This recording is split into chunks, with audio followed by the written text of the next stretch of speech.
มูหมากาไก่หลายคนคุ้นเคยแบบหมูหมากาไก่หลายคนคงคุ้นเคยกับรสชาติเป็นอย่างดีแต่มีอยู่เนื้อหนึ่งที่อาจจะมีคนสงสัยว่ามันอร่อยไหมวันนี้ไปหาคำตอบกันครับว่าเนื้อมนุษย์รสชาติเป็นยังไง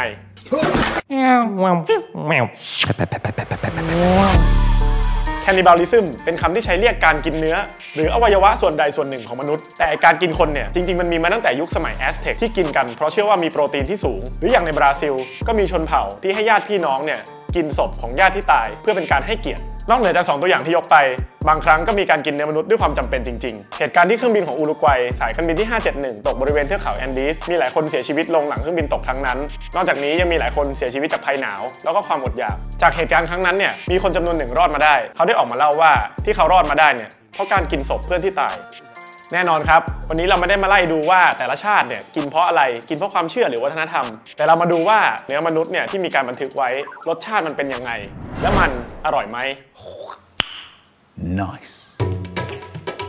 เคสแรกอย่างชาวเยอรมันที่ชื่อคาร์ลเดงเก้แกเนี่ยเป็นคนที่ดูจิตใจดีเป็นมิตรแถมเล่นดนตรีอยู่ในโบสถ์แต่ในปี 1906 ครับแกลาออกจากสมาชิกโบสถ์แล้วก็เริ่มเส้นทางฆาตกรแกฆ่าคนไปหลายคนแล้วก็นำเนื้อของคนเนี่ยไปใส่ในโหลหลังจากนั้นนำไปขายในตลาดโดยบอกว่ามันคือหมูใช่ครับมีหลายคนที่ซื้อไปโดยที่ไม่รู้ว่านี่คือเนื้ออะไรไม่ต่างกับคุณฟริสฮามันฆาตกรชาวเยอรมันที่เมื่อฆ่าคนเสร็จแล้วก็นำเนื้อเนี่ยไปขายในตลาดมืด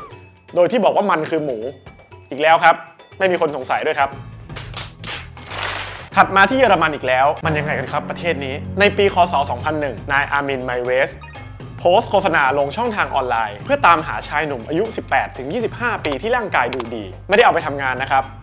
เอาไปฆ่าแล้วก็กินหลังจากที่เขาโพสต์ไปแล้วเนี่ยก็ได้อาสามาวันที่เขาได้พบกับอาสาสมัครคนนั้นเขาได้ให้อาสาสมัครคนนั้นทานยาสลบไปก่อนเหตุการณ์ครั้งนั้นเนี่ยเขาออกมายอมรับว่าเขากินเนื้อมนุษย์ไปกว่า 20 กิโลกรัมซึ่งแน่นอนครับว่าเหยื่อคนนั้นเนี่ยก็เสียชีวิตลงหลังจากถูกจับไปแล้วนะครับก็มีบทสัมภาษณ์ของนายอาร์มินออกมานะครับว่าที่ทำไปเพราะความต้องการทางเพศหรืออาจจะเรียกอาการนี้ได้ว่านิโคฟิเลียนอกจากนี้ยังออกมาบอกต่อด้วยว่ารสชาติของมนุษย์มีความคล้ายหมูแต่ขมกว่าหรืออีกหนึ่งตัวอย่างครับจากหนังสือ Jungle's Way ของวิลเลียมซีบรูคที่ออกมาเล่าประสบการณ์การเดินทางไปยังแอฟริกาเพื่อร่วมเฉลิมฉลองกับเผ่าชนเผ่าหนึ่งมีการกินเนื้อมนุษย์กันในงานเฉลิมฉลองนั้นและแกก็บอกว่ารสชาติของเนื้อมนุษย์เนี่ยเหมือนกับลูกวัวแต่เมื่อหนังสือออกมาครับแกก็ออกมาเปิดเผยทีหลังว่าไม่ได้ไปเจอชนเผ่านี้จริงๆครับเพราะชนเผ่านี้ไม่ให้เข้าไปร่วมเฉลิมฉลองด้วยแล้วกูเล่าทำไมเนี่ยอีกคนนึงครับคือฆาตกรชาวญี่ปุ่นชื่ออิเซซังฮาวะก็ได้มาออกความเห็นไว้ครับว่าเนื้อมนุษย์เนี่ยเหมือนกับปลาทูน่าจากเคสที่เล่าไปเมื่อกี้ความเห็นเนี่ยมีหลากหลายมากเลยครับแต่ส่วนใหญ่เนี่ยบอกว่าหมูเพราะนั้นตัวผมเองเนี่ยก็คิดว่ามันอาจจะเหมือนสัตว์เนื้อแดงทั่วๆไปแต่คำถามสำคัญคือเนื้อคนเนี่ยกินได้ไหมไอ้กินมันกินได้ครับแต่ควรกินหรือเปล่านี่อีกเรื่องเพราะไม่ว่าจะปรุงสุกหรือกินดิบก็ยังมีความเสี่ยงต่อเรื่องโรคภัยและความสะอาดต่างๆนอกจากนี้แคลอรี่ก็น้อยเมื่อเทียบกับสัตว์ชนิดอื่นยังมีเคสที่น่าสนใจในอดีตของชนเผ่าในปาปัวนิวกินีที่กินเนื้อคนกันกินไปกินมาครับก็ล้มตายกันไปเป็นจำนวนมากหลังจากนั้นเนี่ยมีการชันสูตรหาสาเหตุการเสียชีวิตก็พบเจอโปรตีนชนิดหนึ่งครับที่เรียกว่าพรีออนโปรตีนชนิดนี้เนี่ยถูกสันนิษฐานว่ามีส่วนทำให้เกิดโรคที่เรียกว่าคูรูเป็นโรคในกลุ่ม TSE หรือ Transmissible Spongiform Encephalopathy ซึ่งทำให้เสียการควบคุมกล้ามเนื้อและการทรงตัวจนทำให้เสียชีวิตในที่สุด